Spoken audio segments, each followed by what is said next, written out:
കയ്പ്പയ്ക്ക കഴിക്കാത്തവർ വരെ ഇഷ്ടപ്പെട്ട് കഴിക്കുന്ന ഒരു റെസിപ്പിയാണത്. കയ്പ്പയ്ക്ക തേങ്ങാക്കൊത്ത് ഉലർത്ത്. അപ്പോൾ അതിന് വേണ്ടിയിട്ട് ഒരു വലിയ കയ്പ്പയ്ക്ക എടുത്തിട്ട് നന്നായി കഴുകി വൃത്തിയാക്കിയ ശേഷം ഇതുപോലെ ഒന്ന് അരിഞ്ഞ് വെക്കുക. അതിൻ്റെ ഉള്ളത്തെ കുരുവൊക്കെ കളയുക. അതിനുശേഷം അതിലേക്ക് കുറച്ച് ഉപ്പിട്ടിട്ട് ഒരു അരമണിക്കൂർ ഒന്ന് റെസ്റ്റ് ചെയ്യാൻ വെക്കുക. എന്നിട്ട് അതിനുശേഷം അത് നന്നായിട്ട് അതിലത്തെ വെള്ളമൊക്കെ നന്നായിട്ട് പിഴിഞ്ഞ് കളയുക. കയ്പ്പയ്ക്കയുടെ കയ്പ്പ് കുറയാൻ വേണ്ടിയിട്ടാണ് ഇങ്ങനെ ചെയ്യുന്നത്. ഇനി അതിനുശേഷം അതിലേക്ക് കുറച്ച് ഒരു അര ടീസ്പൂൺ മഞ്ഞൾപ്പൊടിയും ഒരു 1/4 ടീസ്പൂണോളം ഗരം മസാലയുടെ പൊടിയും ഒരു 1/4 ടീസ്പൂൺ മുളക് പൊടി, കാശ്മീരി മുളക് പൊടിയാണ് ഞാനിവിടെ എടുത്തിട്ടുള്ളത്. അതും കൂടി എടുത്ത ശേഷം നന്നായിട്ടൊന്ന് മിക്സ് ചെയ്തിട്ട് കുറച്ച് നേരം ഒന്ന് റെസ്റ്റ് ചെയ്യാൻ വെക്കുക. അതിനുശേഷം ഒരു പാൻ എടുക്കുക, അതിലേക്ക് കുറച്ച് വെളിച്ചെണ്ണ ഒഴിക്കുക. എന്നിട്ട് നമുക്ക് ഈ ഒരു കയ്പ്പയ്ക്ക നമുക്കൊന്ന് ഷാലോ ഫ്രൈ ചെയ്തെടുക്കുക. ഒരുപാട് എണ്ണയിൽ വറുത്തെടുക്കേണ്ട, കുറച്ച് എണ്ണ ഒഴിച്ചിട്ട് നന്നായിട്ടൊന്ന് തിരിച്ചും മറിച്ചും ഇട്ടിട്ട് നല്ല മൊരിയിച്ചെടുത്താൽ മതി. നല്ല രീതിക്ക് ഇതുപോലെ അങ്ങോട്ട് നന്നായിട്ട് മൊരിയിച്ചെടുക്കണം.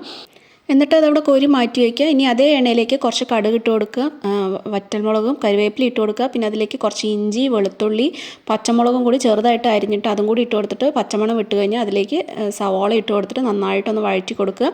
അതും നന്നായിട്ടൊന്ന് കളറ് ചേഞ്ച് ആകുമ്പോൾ നമുക്കതിലേക്ക് കുറച്ച് തേങ്ങാക്കൊത്തും കൂടി ചേർത്ത് കൊടുക്കുക. തേങ്ങാക്കൊത്ത് നന്നായിട്ടൊന്ന് റോസ്റ്റ് ചെയ്തെടുക്കുക.